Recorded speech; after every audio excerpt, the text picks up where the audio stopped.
Before dawn on April 2nd, there were still no confirmed explosions over the Strait of Hormuz, no burning tankers, no official declaration that the corridor had been closed. Yet across global markets, the reaction had already begun as if the disruption was real. U.S. Benchmark crude for near-term delivery surged toward 113.97 per barrel. Insurance premiums for vessels entering the Gulf spiked sharply, and shipping operators began recalculating routes, not because they were physically blocked, but because the cost of uncertainty itself had become too high to ignore. What made this moment different was not what had already happened, but what the system believed could happen next. Because this war was no longer being measured only by missiles striking targets inside Iran or defensive systems intercepting threats in the sky.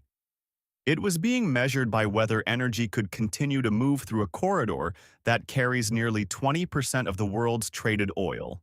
And at that moment, movement itself had become unstable. The turning point in this phase of the conflict did not arrive with a single strike or a dramatic escalation on the battlefield, but rather through a sequence of statements between March 31 and April 1st that revealed a growing disconnect between military progress and strategic control. On March 31st, President Donald Trump stated that the United States could potentially bring the war with Iran to an end within 2 to 3 weeks, signaling that the core objectives of the campaign were close to being achieved. A message designed to project confidence and suggest that the trajectory of the conflict was under control. However, that sense of control began to unravel almost immediately, because the one element that could not be resolved through airstrikes or missile defense systems, the stability of the Strait of Hormuz, remained uncertain. By April 1st, during a high-profile address, Trump reinforced the narrative of success, describing significant progress in degrading Iran's capabilities, while simultaneously warning that further strikes could continue for weeks if necessary, creating a dual signal in which the war was both nearing completion and still expanding. This contradiction exposed a critical vulnerability in the strategy, because while targets inside Iran could be struck and systems could be degraded, the broader system that connected the conflict to the global economy had not been stabilized. And without that stabilization, the war could not truly be considered under control. It was in this moment that the center of gravity of the conflict shifted decisively away from the battlefield and toward the systems that sustain global energy flow. And at the center of that system was Hormuz. The Strait of Hormuz is often described in simple geographic terms, a narrow passage between the Persian Gulf and the open ocean. But in operational reality, it functions as one of the most critical choke points in the global energy system, where approximately one-fifth of the world's traded oil, around 20 million barrels per day, moves through a corridor that, at its narrowest navigable width, is only a few kilometers across. This concentration of flow means that even minor disruptions within the strait can have disproportionate effects, not because they halt movement entirely, but because they introduce instability into a system that depends on continuous, predictable throughput. Tankers entering Hormuz do so under tightly managed conditions, following designated lanes monitored by international maritime systems, with schedules that align with refinery demand across multiple continents, creating a network in which timing is as important as volume. When that timing begins to slip, the effects cascade outward, first through shipping schedules, then through refinery operations, and ultimately into pricing mechanisms that respond to perceived risk rather than confirmed disruption. This is why Hormuz does not need to be fully closed to create a global impact. It only needs to become unreliable. Because in a system that moves millions of barrels per day, even the possibility of interruption is enough to trigger a reaction that spreads far beyond the waterway itself, transforming a regional conflict into a global economic event. In this evolving phase of the conflict, Iran's position is defined not by its ability to match the United States or Israel in direct military capability, but by its control over a strategic lever that operates within the structure of the global energy system itself. Rather than attempting to dominate the Strait of Hormuz through continuous force, Iran's advantage lies in its ability to introduce uncertainty into the corridor, using a combination of implied threats, asymmetric capabilities, and geographic positioning to create conditions in which the risk of a disruption becomes credible enough to alter behavior. This does not require a sustained blockade or large-scale engagement. It requires only a series of signals: the possibility of naval mines, the presence of fast attack craft, the potential for drone surveillance or harassment operations. Each of these elements, individually, may not be sufficient to stop traffic, but collectively they create an environment in which shipping companies, insurers, and market participants begin to factor in the probability of disruption. This dynamic became visible in the structure of oil markets on April 2nd, when the spread between spot prices and future contracts widened to extreme levels, indicating that immediate access to supply had become significantly more valuable than future availability. This was not a reaction to confirmed shortages.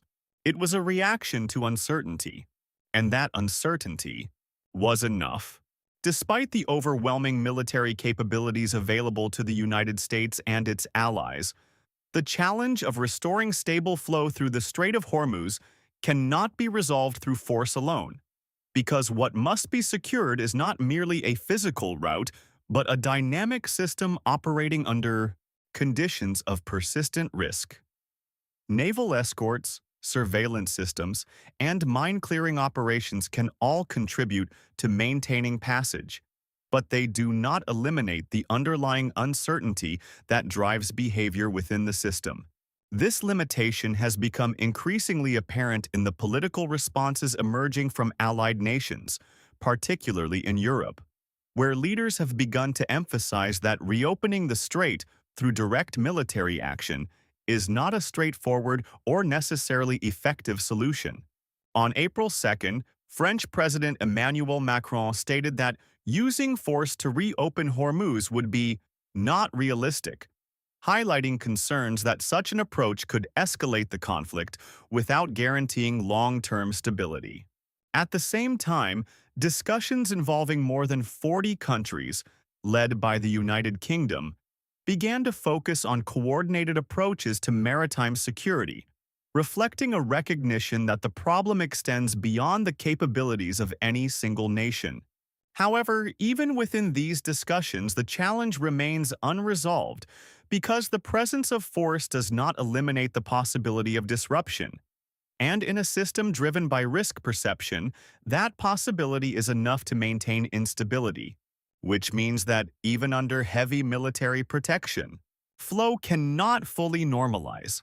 By April 2nd, the consequences of this instability had moved decisively into the economic domain, where oil markets began to reflect the growing risk associated with the Strait of Hormuz, with U.S. crude for near-term delivery rising sharply toward $113.97 per barrel, a level driven not by long-term supply concerns, but by immediate fears of disruption. More revealing than the price itself was the structure of the market response, as the spread between spot and future contracts widened to record levels, indicating that participants were prioritizing certainty in the present over expectations of future availability. This pattern is characteristic of systems under stress, where timing becomes more valuable than volume, and access becomes more important than ownership.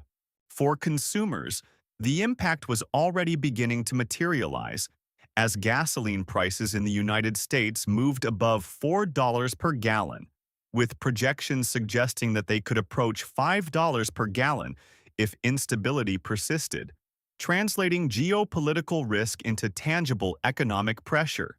What made this shift particularly significant was the speed at which it occurred.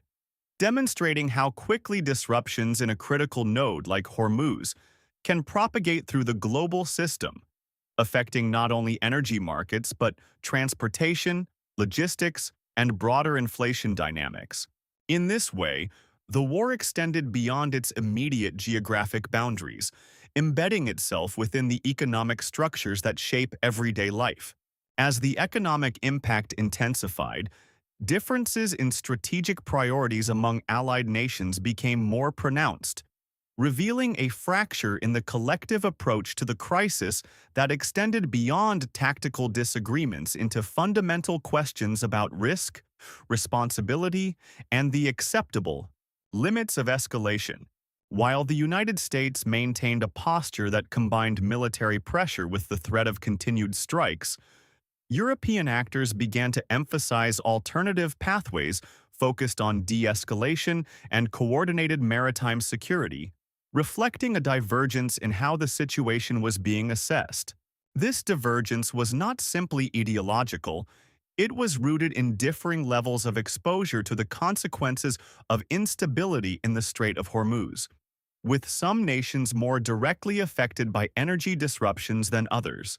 The result was a fragmentation of strategy, in which the goals of maintaining security, preserving economic stability, and avoiding escalation were not always aligned, creating a complex environment in which coordination became increasingly difficult. At the same time, the emergence of multinational discussions on maritime security highlighted the global nature of the crisis, demonstrating that the stability of Hormuz was no longer a regional issue, but a shared concern that required collective action. However, achieving that collective action in the face of divergent priorities remained an ongoing challenge. Parallel to these developments, a new dimension of the conflict began to take shape within the legal domain, where more than 100 U.S.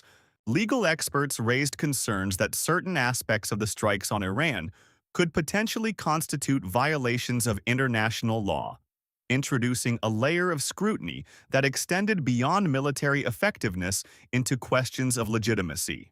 While such concerns do not directly alter the operational dynamics of the conflict, they play a significant role in shaping perception, influencing how actions are interpreted and supported within both domestic and international contexts. In a conflict that increasingly depends on coalition support and global cooperation, the issue of legitimacy becomes a critical factor, as it can affect the willingness of partners to align with or distance themselves from ongoing operations. This dimension of the war, though less visible than the battlefield or the market, contributes to the overall stability of the strategy, reinforcing the idea that modern conflicts are not sustained by force alone, but by the broader framework of acceptance within which that force is applied. By April 3rd, the focus of the crisis had shifted toward the United Nations Security Council, where a resolution proposed by Bahrain aimed to establish a framework for protecting commercial shipping through the Strait of Hormuz, reflecting an effort to stabilize the situation without escalating the conflict further. However, the process of reaching agreement revealed the underlying tensions within the international system, as key actors, including China and Russia, pushed back against language that could be interpreted as authorizing the use of force, leading to revisions that softened the proposal.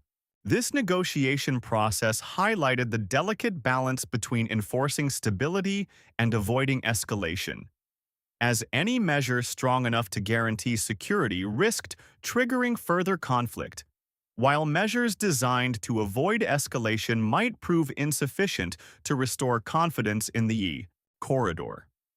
The result was a situation in which the international community was attempting to address a systemic crisis through mechanisms that were themselves constrained by competing interests and strategic concerns. As the vote approached, the outcome remained uncertain, not only in terms of the resolution itself, but in terms of whether it could produce the conditions necessary to restore stable flow through the strait.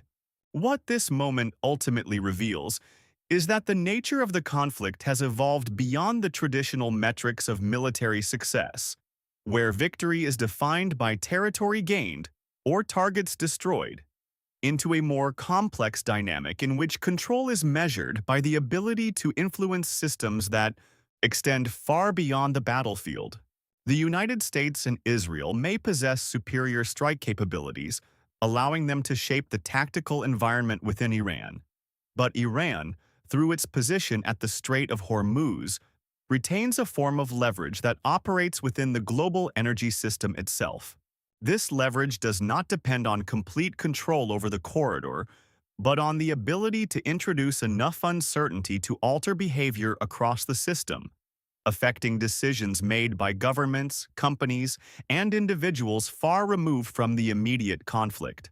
In this way, the war becomes embedded within the structures that sustain global stability, transforming a regional confrontation into a systemic challenge.